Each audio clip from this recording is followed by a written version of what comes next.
Attention. If you've ever felt the world turn its back on you, this story is for you. Are you ready to discover how betrayal can become your greatest strength? Don't forget to subscribe to the channel and like this video so you don't miss any of our inspiring stories.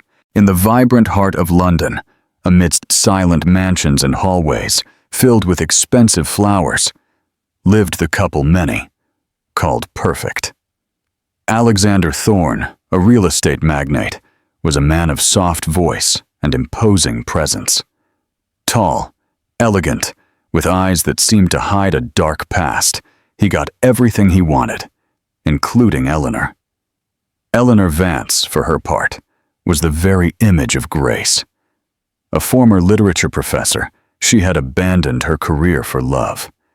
They married quickly after a romance that seemed straight out of a fairy tale, and for a long time, she believed she was living inside one. Alexander showered her with gifts, trips, and promises.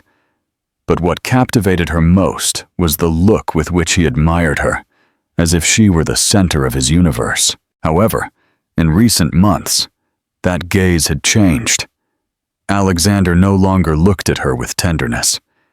He looked past her, as if searching for something he couldn't name. Kisses became rushed, words colder, and little by little, the silences between them began to scream. Eleanor, then, 7 months pregnant, felt her body transform, her sensitivity intensify, but her husband seemed increasingly absent. Work meetings stretched late into the night. Business trips became more frequent and more mysterious. She tried to justify it. After all, he was a busy man, but a woman's instinct is rarely wrong. One night, while folding tiny clothes for the twin girls growing in her womb, Eleanor felt a deep emptiness. It was as if the house was full of things, but empty of affection. Something was not right, and she knew it. She picked up Alexander's phone, which he had carelessly left in the room, and hesitated. She had never been a jealous woman, but love, when wounded, loses its fear of the truth. That's when she saw it. Messages exchanged with a woman named Scarlett. Planned dinners, suggestive photos, audio clips full of intimate laughter. The floor disappeared beneath her feet. Her chest tightened. Tears welled up before she could react. It wasn't just the betrayal. It was the silent abandonment, the constant lie, the certainty that she was no longer desired. Eleanor tried to confront him that very night. She waited for Alexander to return, as always after midnight. He arrived with a crumpled suit, a different perfume, and a look that didn't immediately recognize her. Seeing her standing in the hallway with swollen eyes and the phone in her hand, he said nothing. His silence was the cruelest confession. "Since when?" she asked, her voice breaking. Alexander didn't answer immediately. He looked at her. Then he looked at her rounded belly and murmured, "It's not what it looks like." Eleanor laughed bitterly. The phrase was as cliché as the situation. That strong, sweet woman, whom he once promised to protect, was now nothing more than a shadow in front of him. And for the first time, she knew what she had to do. Welcome to the Narratives and Memories channel. First of all, please leave a like.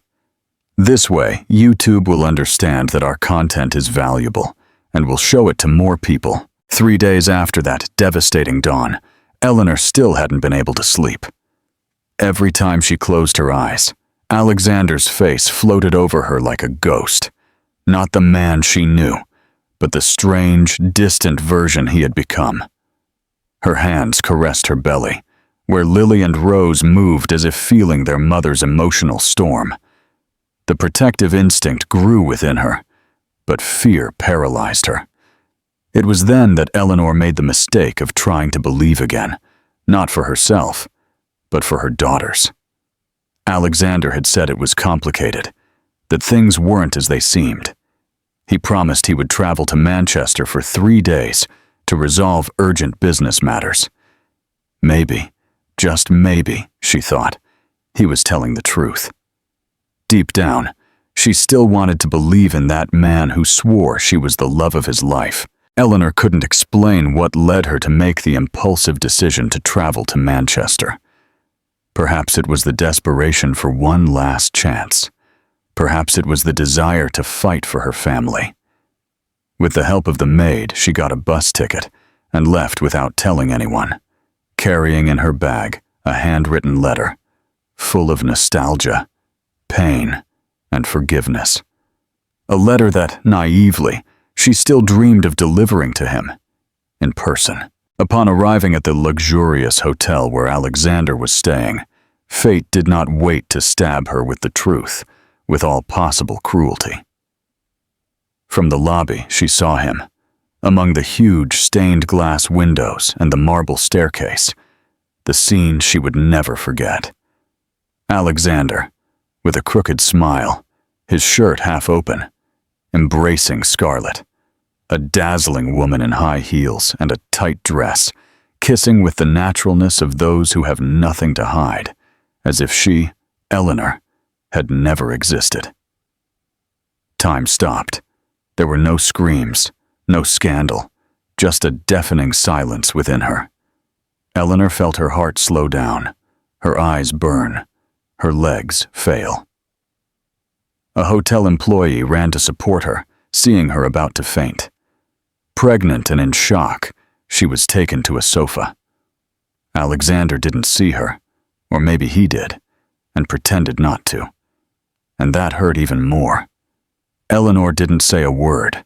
She just let the letter she was carrying in her lap fall to the floor. A folded paper with words that now seemed ridiculous to her. Loving someone who doesn't hesitate to destroy you, demand, a strength she no longer had. She returned home, inconsolable. The sun had not yet risen when Eleanor, her face swollen and her eyes dry from crying, packed her suitcase in silence. Every step inside the mansion seemed to resonate with her pain, as if the walls whispered memories of what was once love. She didn't take jewelry, nor the expensive dresses he once proudly gave her. She packed only simple clothes, documents, the twins' ultrasound, and tiny shoes she had bought with so much affection. The mansion, once a home, now seemed like a mausoleum of broken illusions. Eleanor slowly crossed the door, as if waiting for him to appear, to call her back. She left no note. She didn't scream. She didn't demand explanations. Silence would be her answer, a farewell without noise, but with the weight of a sentence. The road to Willow Creek was long, but familiar. Seeing the open fields and simple cottages that lined the road, Eleanor felt a mixture of relief and shame.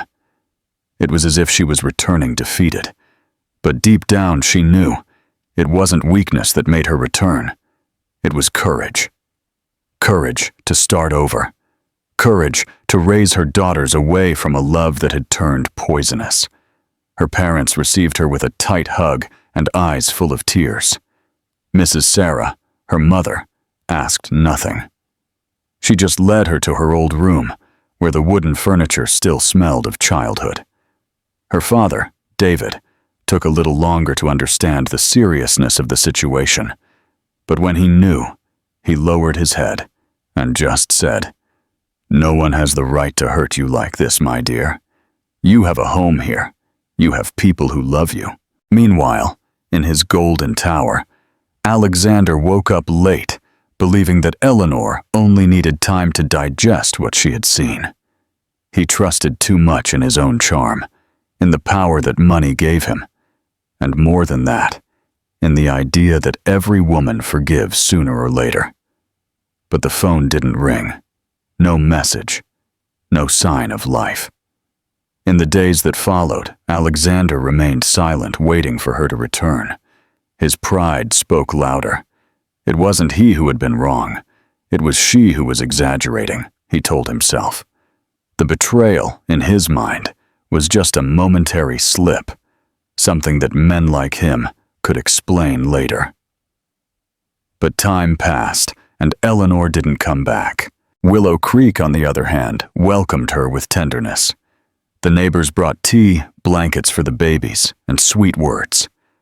The former teacher from the school where Eleanor used to teach appeared offering her private tutoring work, and her mother helped her set up a small workshop at the back of the house for alterations and embroidery. But at night, when everyone was asleep and silence filled the corners, Eleanor cried silently, hugging her belly. The twins moved strongly, as if feeling her pain. It was in those moments that she wondered how everything could change so quickly, how that love that seemed eternal collapsed in so few months. Still, she decided that she would not look back. Her future and that of her daughters would be different, more modest perhaps, but full of truth, and above all, free from the lies and coldness that had suffocated her. Willow Creek dawned with the smell of fresh bread and strong coffee. It was a small village, where chickens crossed the dirt roads, and neighbors still greeted each other with a sincere smile. For Eleanor, who came from the false glitter of the big city, that place seemed like another world, a quieter, humbler one, but perhaps truer. The first few days were pure emotional exhaustion. Despite the affection of her parents and the support of the neighbors, Eleanor carried a pain that could not be cured with words. Alexander's abandonment continued to bleed within her, but the routine of the countryside left no room for prolonged lamentations. She had to get up early, help with meals, prepare the twins' crib, and organize the small space she improvised as a workshop. With her mother's old sewing machine and a set of threads given to her by Miss Green, the neighbor across the street, Eleanor began to accept small commissions, adjustments to party dresses, embroidery on diapers, even alterations to school uniforms. It was little, almost symbolic, but every penny returned a little of the dignity that had been stolen from her. Eleanor's hands worked delicately, but her gaze often got lost among the fabrics. She wondered what her life would have been like if Alexander hadn't destroyed everything. Would the twins have a pink room with a canopy, a nanny at their disposal, a present father, or even with luxury? Would they have been surrounded by the same coldness that one day suffocated their mother's heart? Her belly grew, and with it the awareness that she was not alone. In every pang, in every movement of the girls, Eleanor felt a kind of silent complicity, as if Lily and Rose whispered to her, "We are with you, Mom." That love was what kept her going, even when contractions came too soon, even when bills were tight or the fear of the future threatened to collapse her. One afternoon, while finishing the embroidery of a baptismal towel, Mrs. Sarah, her mother, entered the workshop with a contained smile. "Look, dear, your cross stitch is just like your grandmother's. You have the talent in your blood." Eleanor smiled for the first time in days. It wasn't the smile of someone who has forgotten the pain, but of someone who is beginning to find a new place in the world. Perhaps there, among threads and needles, she was sowing the roots of a new life, a life that did not depend on luxury or empty promises, but only on love, work, and dignity. Word of mouth began to spread. In a few weeks, women from nearby villages came to Eleanor's small workshop, asking for embroidery with names, special designs, or baby clothes. Her name began to be heard fondly among the ladies of the parish. Carmen's daughter, so strong, so talented. Despite backaches, swollen feet, and sleepless nights, Eleanor discovered a new strength within herself. It was not the strength of someone who dominates the world with money. It was the strength of someone who rebuilds everything from scratch, with courage and hope. She was being reborn, not as Alexander Thorne's wife, but as Eleanor Vance, mother, woman, warrior. Night fell over Willow Creek with heavy clouds and distant thunder. Eleanor, exhausted after a busy day in the workshop, felt something different in her body. It wasn't just the natural weight of pregnancy, but a growing pressure in her back and a heat rising from her belly. As she lay down, she tried to breathe deeply, thinking it would just be another passing contraction like so many in recent days. But it wasn't. The pain came like an unexpected wave, intense, sharp, and with it, a warm liquid trickling between her legs. Eleanor's eyes widened. The girl's time had come, and earlier than expected. Her father, David, ran to fetch the neighbor midwife, Mrs. Miller, while Sarah tried to calm her with warm cloths and whispered prayers. It was a scene that recalled other times, when births happened at home, with improvisation and faith. "Calm down, daughter. Breathe with Mom," Sarah said, her voice broken with worry. Eleanor clutched the sheets tightly. Each pain seemed to tear not only her body, but also all the suffering she had held until that moment. Alexander's absence at that instant was a cruel ghost. She didn't wish for his presence, but it hurt that he wasn't there to meet his daughters. They were coming into the world without knowing they had a father. Mrs. Miller arrived with her bag, her hands agile and her face firm. "Come on, my girl, you are strong.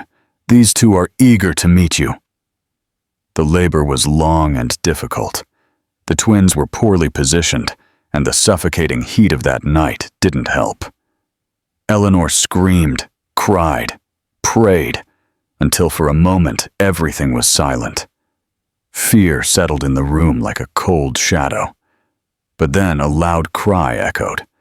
The first, Lily, the elder by minutes, came into the world with wide-open eyes and a determined pair of lungs. Rose took a little longer. She arrived paler, more fragile. Eleanor held her breath until she heard the second cry. Shyer. Sweeter. And it was at that instant, with both in her arms, that she finally broke into tears. Not of pain, but of love. A love that filled all the voids left by absence, betrayal, fear. The girls were small, but perfect. Lily had a swirl of dark hair on her crown. Rose had long hands and lighter skin. Eleanor looked at them as if she were seeing the most beautiful miracle in the world. In that instant, she knew that everything she had lost had a purpose. These two stars had been born to guide her.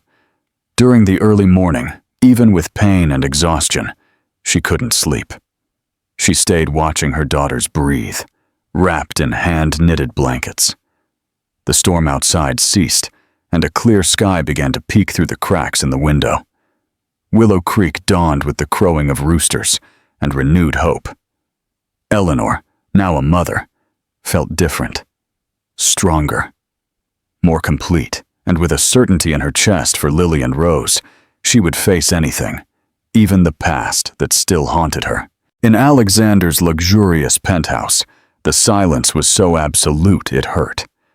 The grandeur of the apartment, with its Italian designer furniture and panoramic views of London, became increasingly suffocating.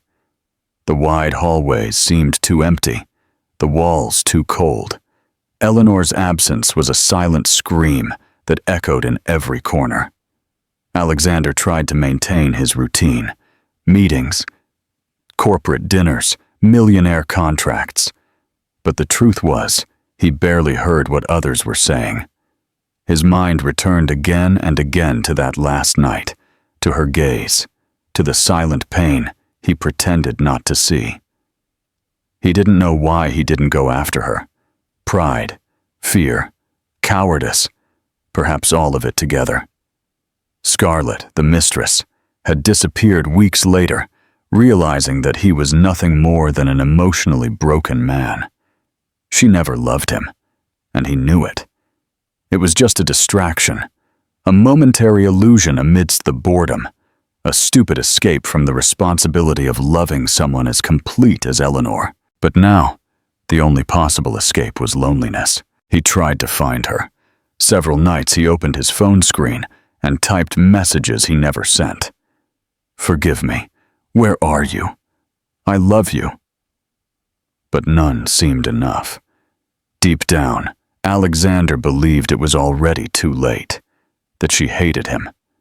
And perhaps rightly so, Alexander still didn't know about the birth of his daughters. He imagined that Eleanor had left forever, swept away by pain, perhaps even out of the country. He discreetly hired a private investigator, but the information was vague. Mrs. Vance could not be located, and he didn't dare to search further.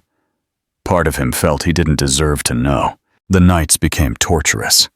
He spent hours drinking whiskey in front of old photographs. Their wedding day. The dinner in Cornwall, where she said she wanted to be a mother. The video where she laughed with an ice cream in her hand, telling him he was an impossible man. How much he missed that laugh.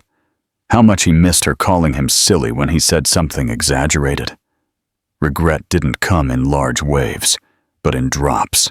Constant, persistent, like a slow dripping faucet, until it filled and overflowed. And when Alexander looked in the mirror, he no longer saw the man who thought he had everything under control. He saw a child tormented by wrong decisions and by the absence of what truly mattered. In an almost desperate gesture, he entered the room he had prepared for the twins. A crib was still assembled there, 2 twin teddy bears, and a wall painted lavender. The color, Eleanor said, calmed the soul. He sat on the floor and cried like never before in his life. An ugly cry with sobs, the kind that only arises when one understands that one has lost more than a wife. One has lost the opportunity to be a true man. Meanwhile, the city remained indifferent to his pain. Newspapers spoke of his fortune, his achievements, the new building that would bear his name. But none of that filled the void. No news told the truth. Alexander Thorne was a broken man, and deep down he feared it was already too late to mend himself. The mornings in Willow Creek now began with soft giggles and synchronized cries. Lily and Rose, barely a few months old, already lit up the house with their presence. Eleanor, despite sleepless nights and exhaustion that bent her shoulders, woke up each day with a renewed feeling that she was exactly where she was supposed to be. The small workshop, set up at the back of her parents' house, slowly blossomed, like a garden watered with hope. Orders increased. One mother asked for a dress with special embroidery for her daughter's quinceañera. Another requested a blanket with her newborn grandson's name. Eleanor worked lovingly on each piece, putting not only technique, but emotion. Each stitch was a silent declaration. I returned, but I was not defeated. With the money that began to come in, she bought finer fabrics and modernized her sewing machine, with the help of a childhood friend who still lived in the village. She also hired a neighbor to help her 2 afternoons a week when the twins required more attention. Little by little, the workshop transformed not only into a business, but into an extension of her creative soul, a space of reconstruction. Lily was the most curious, always observing everything around her with attentive eyes. Rose, quieter, enjoyed music, and fell asleep to the old songs Sarah sang to her by the crib. Eleanor melted with every smile, every gesture, every babble. She felt that these 2 souls had come into the world with a special mission: to heal her. The community, which at first looked at her with pity, now saw her with respect. Eleanor had become a silent example of overcoming. The ladies of the parish commented among themselves, "Look how brave, raising 2 daughters alone and never stopping smiling." She, for her part, did not boast.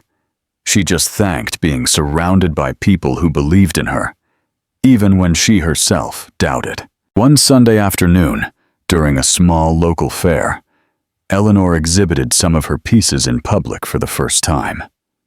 Embroideries with phrases like "love that heals," "made with soul," and floral names enchanted visitors. A woman from the capital, owner of a handmade gift shop, asked for her card and promised to return with a proposal. That was more than a good sign. It was the first time since the separation that Eleanor felt true pride in herself, not as the wife of a powerful man, but as a woman capable of building her own name, even if it was with small letters. That night, as she put the twins to bed, she whispered, "Mommy is trying, my girls. For you, I will go further than I ever imagined." Her father, David, who had always been a man of few words, passed by her in the hallway and said, "I see you sewing, taking care of these two, and smiling with your heart.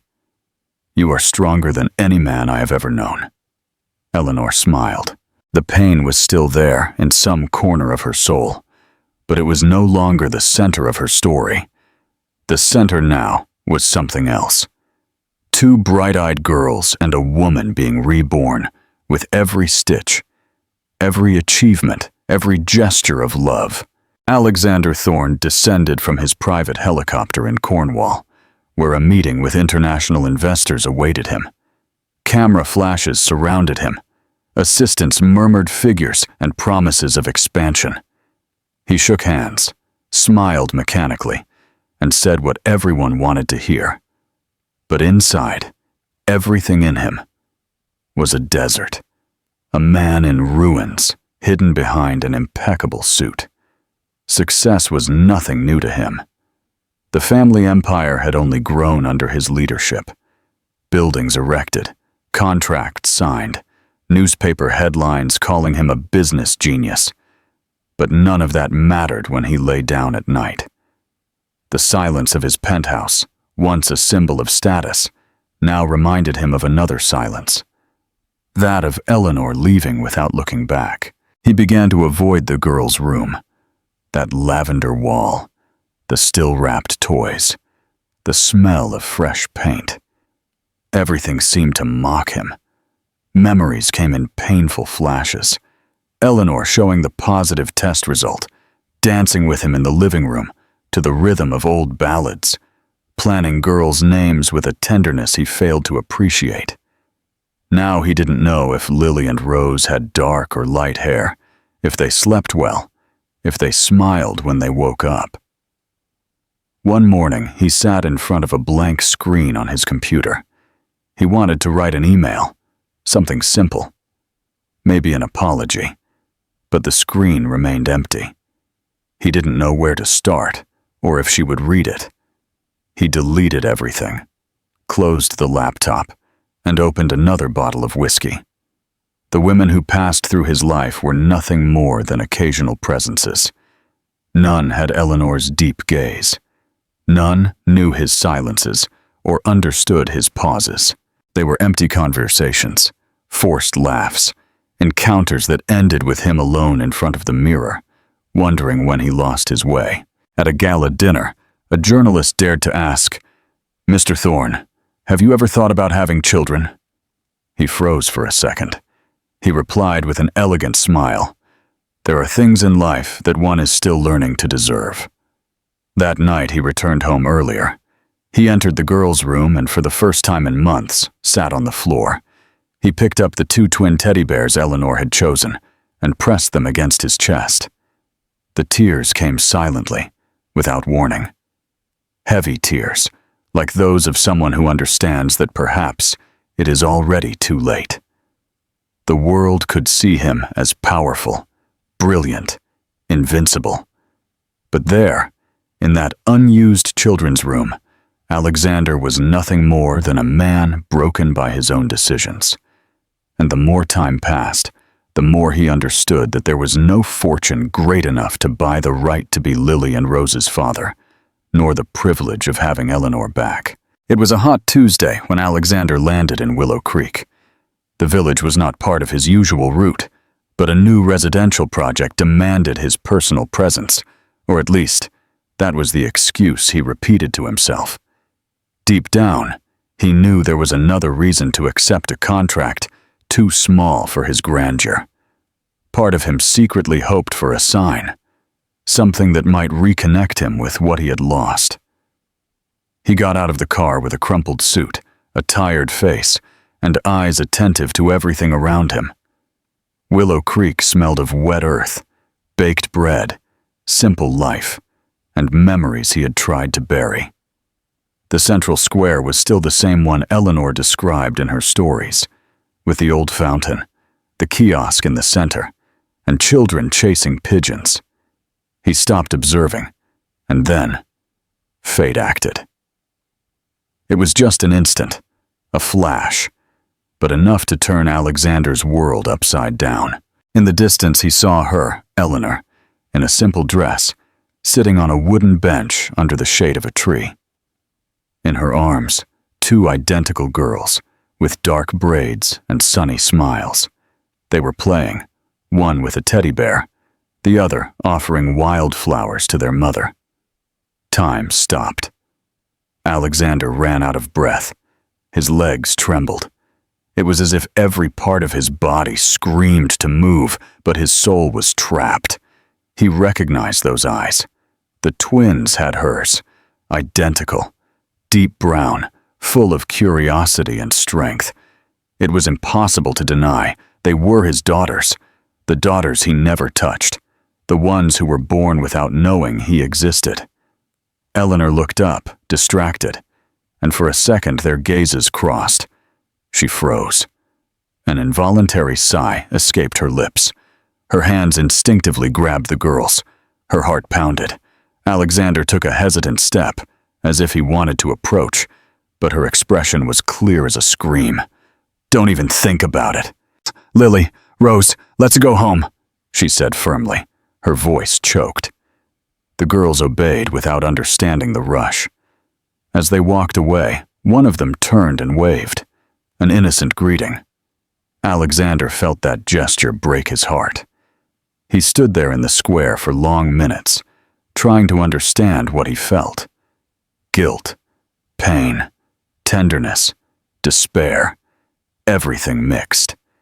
He had dreamed of seeing Eleanor again, but he was not prepared for this, to see her so beautiful, so much a mother, so distant. He sat on the empty bench she had occupied minutes before. He still felt the warmth of her body on the seat.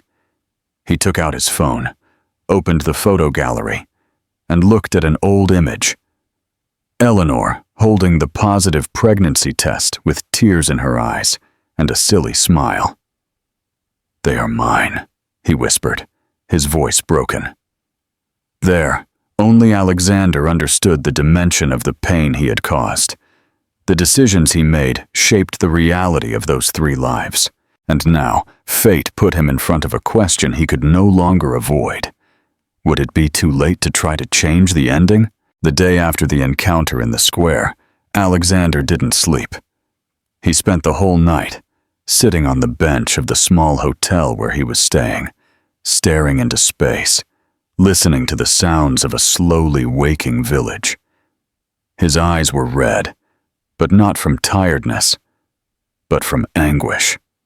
For the first time in years, he knew that wanting was not enough. He had to deserve, and he still had no idea how to achieve it. He dressed simply, changing his suit jacket for a light cotton shirt.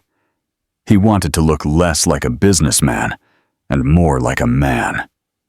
He walked to the workshop he had heard mentioned among the neighbors as Miss Sarah's daughters. Upon arriving, he stopped in front of the door. The sound of sewing machines and the soft laughter of small girls resonated from within. He hesitated and knocked. Eleanor opened the door with Rose in her arms. The smile she had on her face disappeared the instant she saw him. Her eyes hardened like glass about to break. Lily, by her side, looked at the tall man and said with a giggle, "Mommy, it's the man from the square!" Alexander tried to smile, but couldn't. "Eleanor, Please, listen to me." She looked at him for a second, a look that hurt more than any slap. "What do you want here, Alexander?" Her voice was cold, firm, but trembled at the edges. "To see you, to see them, to talk, to try."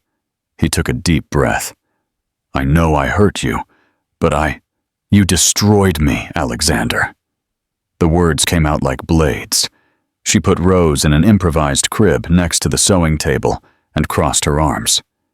"You betrayed me while I was pregnant. You abandoned me when I needed support most. You made me give birth alone. These girls grew up without knowing who their father is, and now you appear as if all that was a minor mistake? No, it's not going to be like that." Alexander felt the weight of those words like a punch to the stomach. He tried to approach, but she took a step back with eyes full of tears. "Did you know where I was? Could you have looked for me? You could have asked about me, about them, but you chose silence. And now what do you want? To be a father just because you saw them pretty in the square? I was scared. I thought you hated me, that you didn't want to see me again," he murmured, his voice broken. "And you were right," she replied with contained harshness. "I built all this without you. With pain, yes. With anger, too. But with dignity. And I'm not going to let you walk in here just because remorse hit you." He lowered his gaze. For the first time, Alexander understood that words were not enough. Eleanor was not an easy woman to convince, not after everything she had been through. "Let me at least see them, know how they are. They are fine, growing up happy, without knowing what it's like to have a father who disappears." Eleanor opened the door, indicating that he should leave. "And they will continue to be fine, with or without you." Alexander left without another word. Outside, the sun burned as never before, but inside, he felt a cold that wouldn't leave. The cold of someone who understands that asking for forgiveness is only the beginning, and that regaining the trust of those you love can be a much undergoed. The days that followed were strange for Alexander. After Eleanor's cold refusal, he promised himself he wouldn't force the door she had closed. But something stronger pushed him back to that square, to that workshop, to those girls who seemed to carry a lost piece of his soul. And so he began to return, without approaching, just observing from afar. Willow Creek was not a place where one could go unnoticed, much less being a well-dressed stranger with sad eyes. But the girls, oh, the girls didn't care about social conventions. For Lily and Rose, that tall man who sometimes appeared in the square and sat on the same bench was simply the mysterious man. And there was something about him that they found magical. One morning, while Eleanor was attending to a client in the workshop, the twins slipped away to play under the fig tree in the square. Alexander was already there, reading a newspaper he could barely concentrate on. The girls ran towards him with their hair in the wind and bare feet, laughing with the purity of those who still don't understand the sorrows of the world. "Hello," Lily said, without any shame. "You're the man from before." Rose looked at him with her head tilted. "Why do you always come alone?" Alexander smiled, surprised by their spontaneity. "I guess because I like to watch you play, it reminds me of beautiful things." The girl sat beside him as if they were old friends. Lily began to show him her colorful pebbles. Rose, more observant, told him she liked how he looked at the trees, as if he expected them to tell him a secret. He didn't know what to answer. His heart was tight, but also warm, as he hadn't felt in a long time. "Do you have children?" Rose asked with her quiet little voice. "I had, or I have," he replied, swallowing hard. "But I didn't have the luck to see them grow up." The girls were silent for an instant, as if they understood that this conversation was bigger than them. Then Lily took his hand and said, "We can play with you if you want. No one likes to be alone." Eleanor, seeing the scene from the workshop window, froze. The image of her daughters smiling at Alexander, taking his hand, made her stomach clench. Part of her wanted to run out and interrupt everything. The other part was moved. Because despite everything, she knew it. That man was their father, and however much he had failed, there was something there, a connection that neither time nor pain could deny. That day, Alexander didn't say he was their father. He didn't allow himself to, not yet. But when he said goodbye to the girls and walked away from the square, his heart carried a new piece of hope.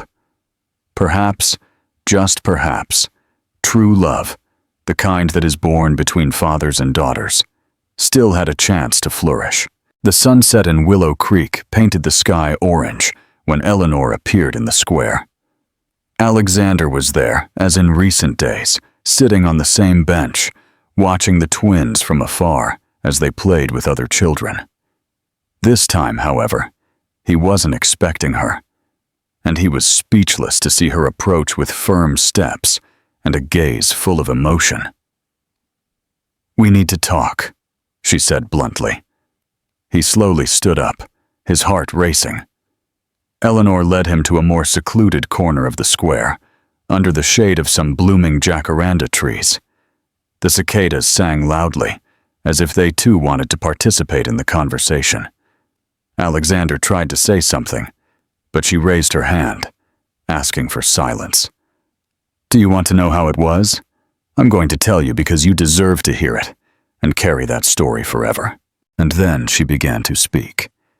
She told him how she went into labor at home on a stormy night, with contractions that tore at her body and soul.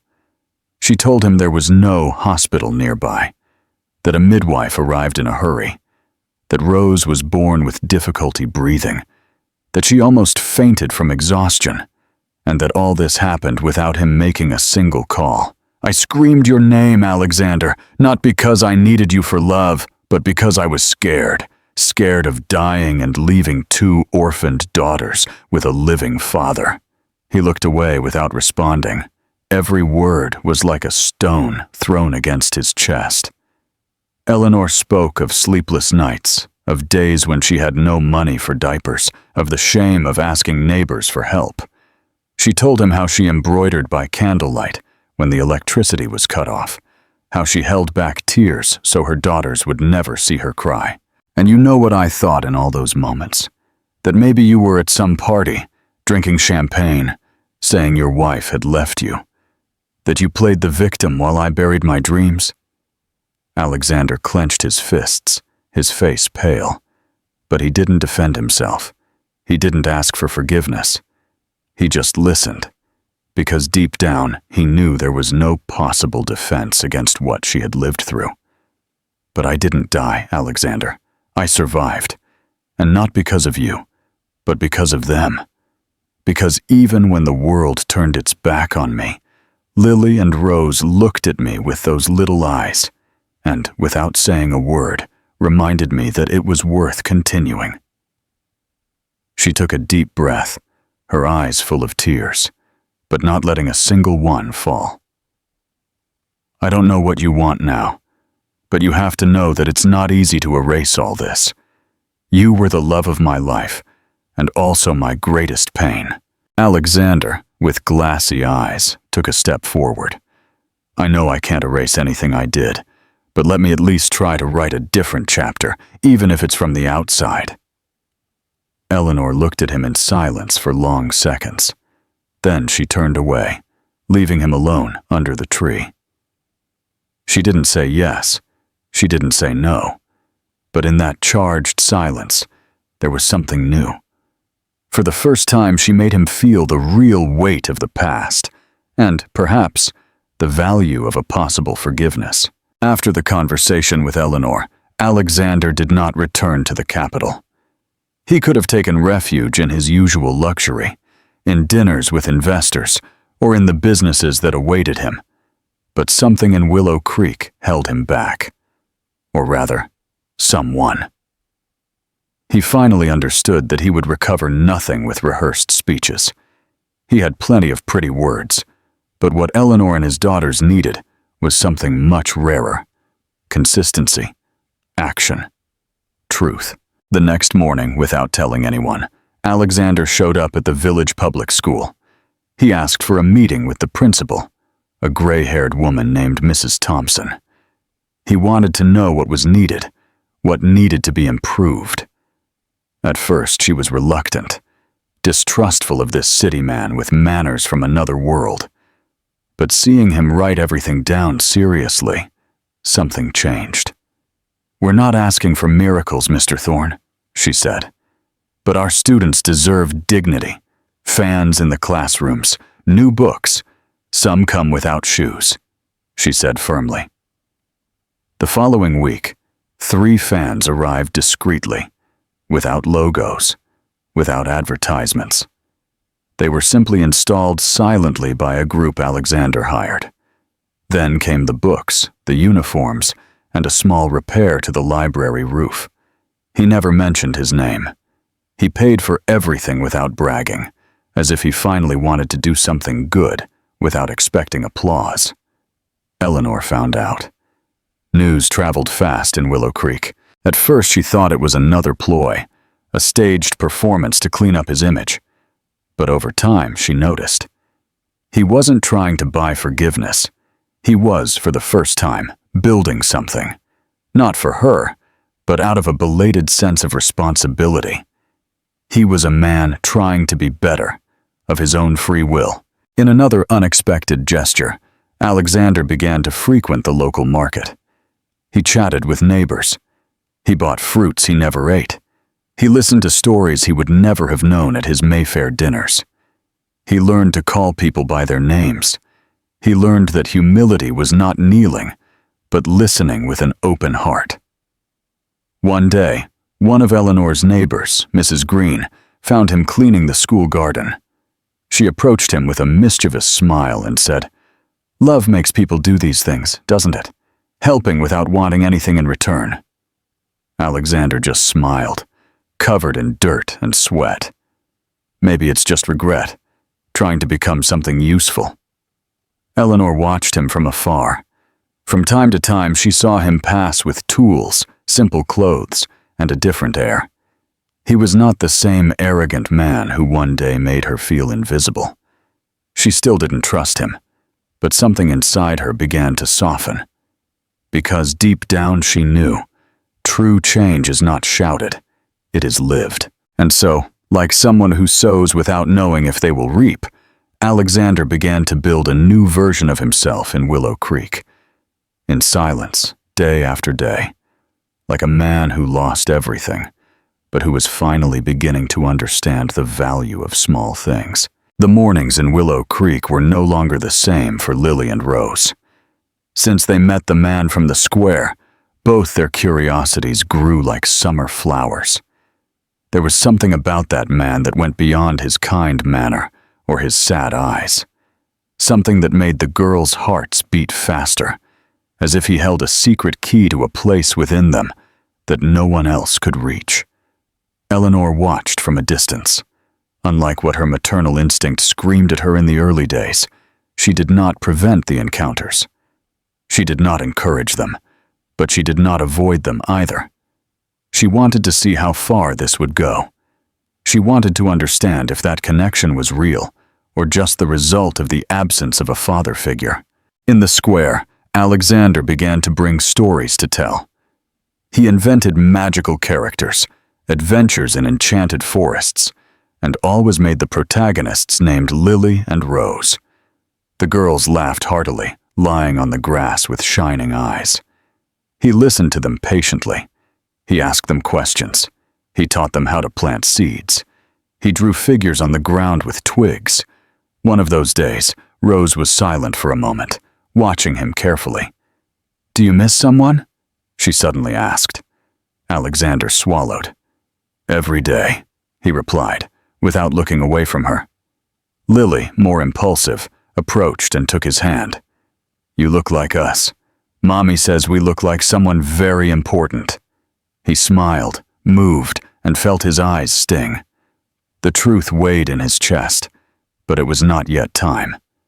He wanted them to discover it for themselves, or for Eleanor to someday allow him to say it. For now, it was enough to be there, being present, being affectionate. The twins began to tell Eleanor everything they learned from Mr. Alexander, as they began to call him. They spoke of him enthusiastically, like someone describing a superhero. And however much she still carried wounds, Eleanor could not ignore the effect he had on her daughters. They were more confident, more secure, and somehow more complete. One afternoon, it rained heavily. The square was empty, but still Lily and Rose insisted on going out. Eleanor, surprised, allowed it, and followed them from afar with an umbrella. And there they were, running soaked towards Alexander, who was already waiting for them, with a tarp spread over a bench, where he was reading an old book of Mexican stories. He wrapped them in a dry blanket, gently dried their faces, and gave them 2 small packages. Simple necklaces made with colorful beads. "One for each star in my sky," he said, smiling. At that moment, Eleanor, still hidden under the shadow of an awning, felt something she hadn't felt in a long time, a lump in her throat that was not anger. It was emotion. Because despite everything, despite the pain and the past, it was impossible to deny. There were bonds, unexpected bonds, bonds that time and silence could not erase. Eleanor closed her eyes for an instant, listening to Lily's laughter coming from the living room. It was a soft, sincere sound, full of joy, and she knew the reason well. Alexander had stopped by earlier to leave a coloring book he had brought from the city. He had left it in the mailbox with a simple note. For 2 brilliant artists. He asked for nothing in return. He just left. Sitting at the kitchen table, she stirred her coffee without drinking it, lost in memories and mixed feelings. It was hard to deny what was happening. Her daughters were connecting with Alexander with an ease that surprised her and, in a way, scared her. Her fear was not that he would be part of their lives. It was the fear of opening her own heart again. That night, as she put Rose to bed, the little one asked in her sweet little voice, "Mommy, why does Mr. Alexander love us so much?" Eleanor smiled sadly. "Perhaps because you see something very special. Do we look like him?" Lily asked from the other side of the room. Eleanor hesitated. The time for truth was approaching, and she knew it. Memory dragged her back to the past, to the first time Alexander took her to see the sea, to the way he watched her when she laughed nervously, to the touch of their hands the day they discovered they would have twins. There was so much love lived and so much love lost. But what hurt most was what could have been, that future that crumbled due to a betrayal. In the workshop, Eleanor embroidered more slowly. Her mind wandered while her fingers did the work automatically. With each stitch, silent questions arose. Has he really changed? Is there room for forgiveness? Can a mistake, even a serious one, be repaired with time, truth, and repentance? One afternoon, Sarah, her mother, came in with a kitchen towel in her hand. She sat in silence, like someone who knows that the time has come to say something important. "I saw how he looks at the girls, my daughter. It's not the look of someone who wants to fix his image. It's that of someone who wants to fix his soul." Eleanor dropped the needle, looking at her mother. "What if he fails again? What if I open my heart and everything breaks again?" "The fear of breaking cannot prevent you from living," Sarah replied sweetly. "Love is also built with scars, and you both still bleed for each other." That night, Eleanor didn't sleep. She lay awake, listening to her daughter's breathing, feeling the wind move the curtain, and wondering if it was time to allow something new to flourish. Her heart wavered. There was a crack, but also a crack through which light entered. And although she didn't have all the answers, Eleanor began to understand that sometimes forgiveness doesn't come after certainty. It comes before, like a leap into the void. A leap that is only taken when love, even wounded, still beats. It was a cloudy summer afternoon, with the sky covered and a cool wind that brought the smell of rain. Eleanor took advantage of the momentary silence while the girls slept to organize old papers stored in a box at the top of the closet. It was something she had avoided for months, perhaps years. Every object there brought back memories of a time she no longer knew if she wanted to relive. Wedding photos, anniversary cards, incomplete sketches of a crib Alexander had promised to build with his own hands. She sighed as she touched those vestiges of a past that seemed so distant and at the same time so present. At the bottom of the box, she found a yellowed envelope with no return address. The handwriting was unmistakable. It was his. With trembling hands, she slowly opened it.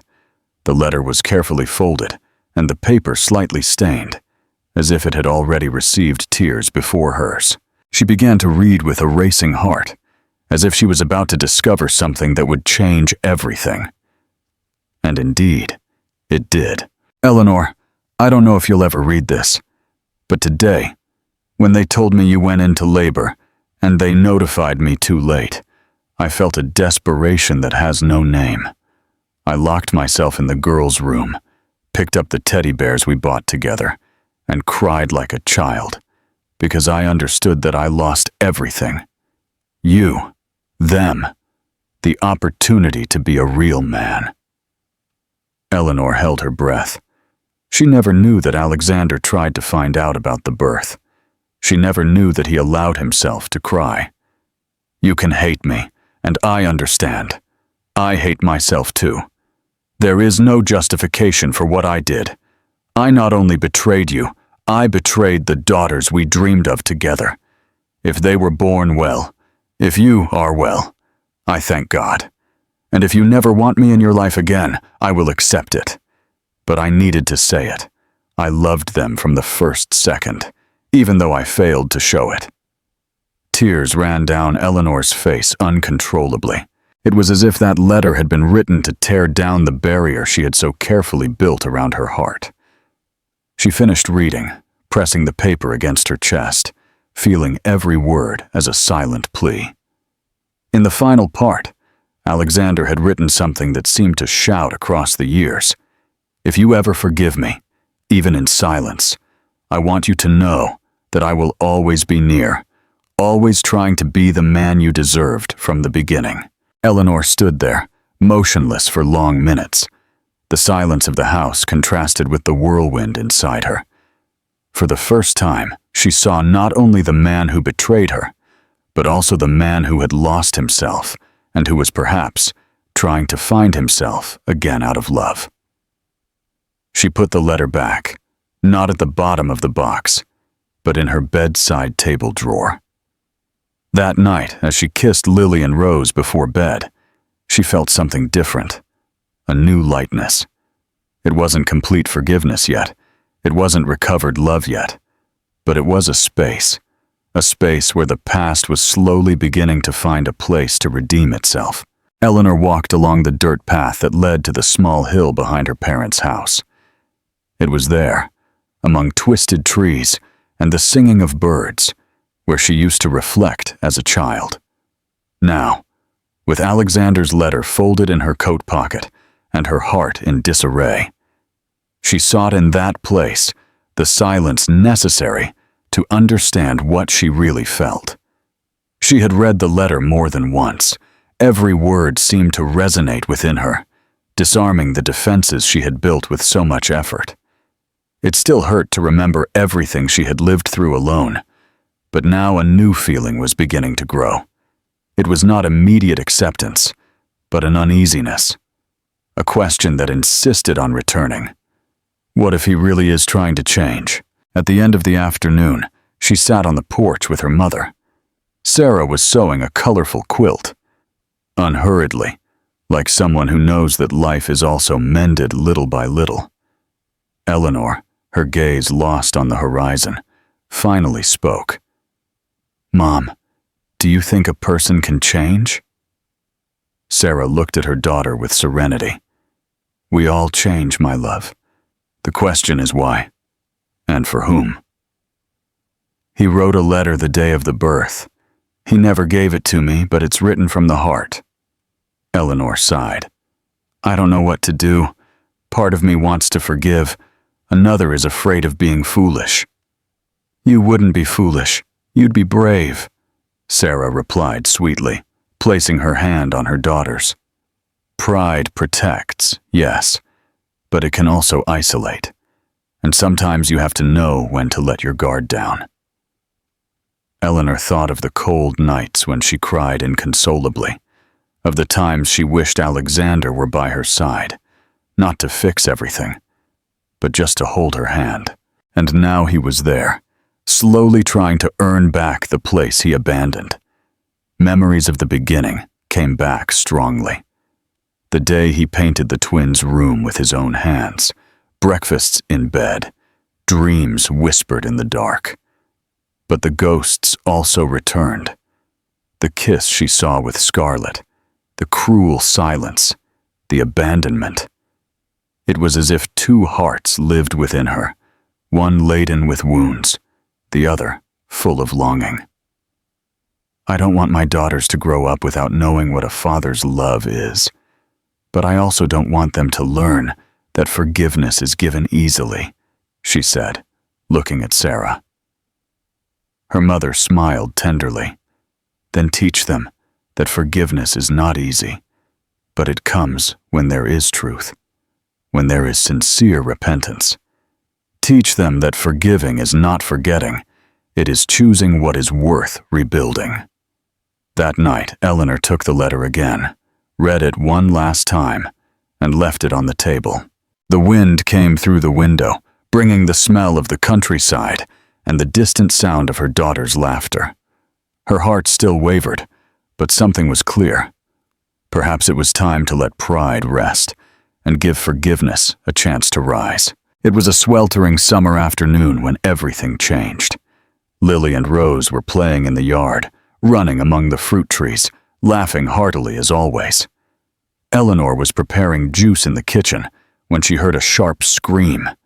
She ran out and found Lily lying on the ground, pale, unable to breathe with. The world stopped. Rose, frightened, cried next to her sister. Eleanor picked up Lily in her arms and screamed for help, her heart pounding, trying not to panic. The girl had a high fever and blank eyes, her body limp like a rag. Sarah ran towards the road to find someone, anyone with a car, but there was no one nearby.